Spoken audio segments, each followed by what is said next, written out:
बांग्लादेशी घुसपैठियों को लेकर बवाल और बढ़ गया है। बांग्लादेशी घुसपैठ पर अब सियासत शुरू हो गई है। सबसे पहले आपको तस्वीरें दिखाऊं। 11 लोग जिन्हें पकड़ा गया था, बांग्लादेशी जिन्होंने घुसपैठ की थी, उन्हें वापस बांग्लादेश भेज दिया गया है। इन घुसपैठियों को पकड़ा गया था, सीमा पार करके भारत में घुसे थे, भारत में इन्हें पकड़ा गया और वापस बैग पैक करके बांग्लादेश पहुंचा दिया गया है। दूसरी तस्वीर आपको दिखाऊं। और घुसपैठ कराने वाले अरेस्ट हुए हैं। बड़ी कामयाबी ये है, ये वो लोग पूरा गिरोह चलाते थे, घुसपैठ कराते थे, घुसपैठ कराने के बाद दस्तावेज भी उनके लिए बनवा देते थे और जिसके बाद घुसपैठ करने वाले कहीं भी भारतीय नागरिक बनकर रहने लगते थे। लेकिन इस बीच सियासत शुरू हो गई है।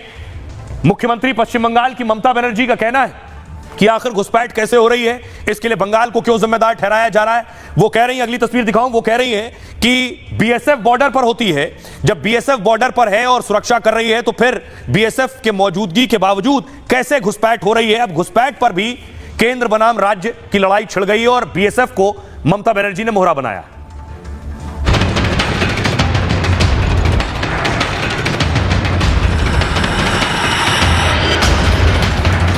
भारत में कार्रवाई से बांग्लादेशी घुसपैठिए थर्रा उठे हैं। हर दिन घुसपैठियों पर ताबड़तोड़ एक्शन शुरू हो गया है, लेकिन इसी एक्शन के बीच जोरदार सियासत शुरू हो गई है। ममता सरकार घुसपैठ के लिए बीएसएफ को जिम्मेदार ठहरा रही है, तो दूसरी तरफ बीजेपी नेताओं ने ममता सरकार पर हमला करना शुरू कर दिया है।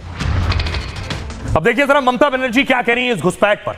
ममता बनर्जी का कहना है कि इस घुसपैठ के लिए बीएसएफ जिम्मेदार है। बीएसएफ बांग्लादेश से घुसपैठ कराने वालों की मदद कर रही है, इसलिए बंगाल में अशांति फैल रही है। यह केंद्र का एजेंडा है, ममता बनर्जी कह रही है। इस्लामपुर, सीताई और चोपड़ा से घुसपैठ कराई जा रही है।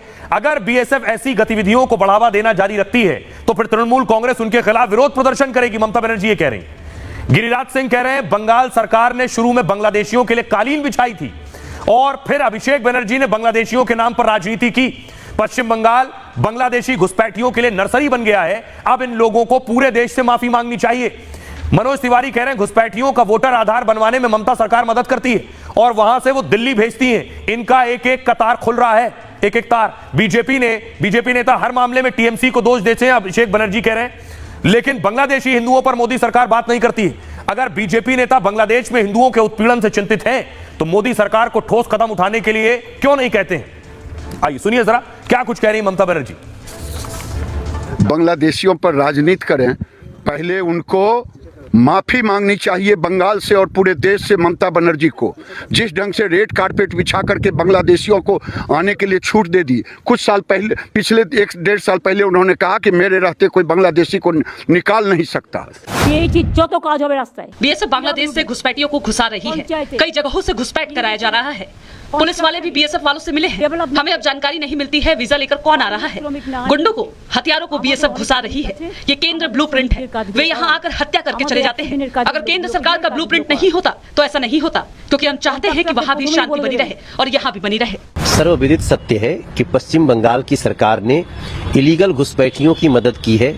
जो लोग इलीगल घुसपैठियों को घुसपैठ कराने में मदद करते हैं, उसको आधार कार्ड देने में, वोटर आईडी कार्ड बनाने में, वैसे ममता बनर्जी जी की सरकार, और वहां से वो भेजती हैं अपने अरविंद केजरीवाल को, अरविंद केजरीवाल की आम आदमी पार्टी की सरकार।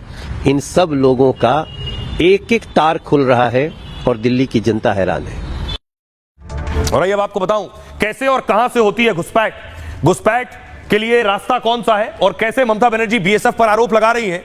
क्या इस सब के लिए सिर्फ बीएसएफ जिम्मेदार है? बीएसएफ का पूरा नाम बॉर्डर सिक्योरिटी फोर्स है, सीमा सुरक्षा बल, जो सीमा की सुरक्षा करती है। सीमा की सुरक्षा की जिम्मेदारी बीएसएफ की होती है और बांग्लादेश सीमा पर सुरक्षा बहुत चुनौतीपूर्ण है। दोनों देशों में करीब 4000 किलोमीटर सीमा है। भारत के साथ बांग्लादेश की 3 सीमाएं लगती हैं। यह दुनिया की 5वीं सबसे बड़ी जमीनी सीमा है। इसमें पहाड़ है, घने जंगल है, नदी है, नाले हैं। 915 किलोमीटर के बॉर्डर पर फेंसिंग अब तक नहीं हुई, यानी 4000 किलोमीटर से ज्यादा का बॉर्डर है। 900 किलोमीटर का बॉर्डर जो है उस पर बाड़ेबंदी नहीं हुई है, कोई फेंसिंग नहीं। यही गांव घुसपैठियों की मुश्किलों को आसान बनाते हैं। हालांकि सीमा पर बीएसएफ पूरी तरह मुस्तैद रहती है, लेकिन घुसपैठिए भारत के फर्जी पहचान पत्र लेकर आते हैं। इनका सत्यापन करना बहुत मुश्किल होता है बीएसएफ के पास। इसका फायदा उठाकर घुसपैठिए भारत में घुस आते हैं। यानी जब इन घुसपैठियों के पास फर्जी पहचान पत्र होते हैं, ये गांव से अंदर दाखिल होते हैं, बीएसएफ इनको रोकती है, ये फर्जी पहचान पत्र दिखाते हैं, तो बीएसएफ के लिए मुश्किल होता है ये पहचानना ये पहचान पत्र फर्जी है या फिर असली है। सुनिए जरा क्या कुछ कह रहे हैं इस पे संजीव कृष्ण सूद, जो कि रिटायर्ड एडिशनल डीजी है बीएसएफ के। मैं ममता बनर्जी साहिबा की इस स्टेटमेंट को पूरी तरह से खारिज करता हूँ। बीएसएफ अपना काम पूरी निष्ठा से कर रही है और वो कभी भी किसी भी इन्फिल्ट्रेटर को डेलिबरेटली अंदर आने के लिए एनकरेज नहीं करती, ना आने देती है। अगर कोई भी इन्फिल्ट्रेटर आता हुआ दिखता है, हमारी फौज बीएसएफ पूरी